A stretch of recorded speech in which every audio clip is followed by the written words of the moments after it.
दुःखद बातमी आहे।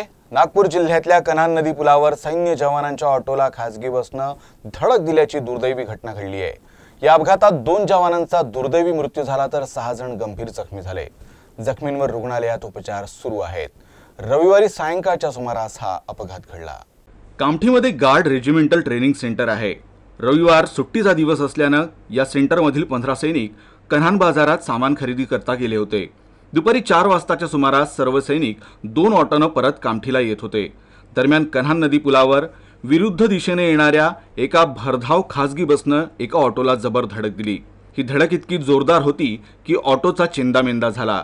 ऑटो चक्क बसमध्ये जाऊन फसला होता आणि ऑटोमध्ये सर्व प्रवासी फसले होते। मागून दुसऱ्या ऑटोने येणाऱ्या सैनिकांनी आणि नागरिकांनी या जखमींना लगेच ऑटोतून बाहेर काढलं आणि रुग्णालयात दाखल केलं। काही जखमींना मेयो रुग्णालयात तर काही जखमींना कामठीतील एका खासगी रुग्णालयात दाखल करण्यात आलं। या 8ही सैनिकांवर रुग्णालयात उपचार सुरू असताना दोघांचा मृत्यू झाला।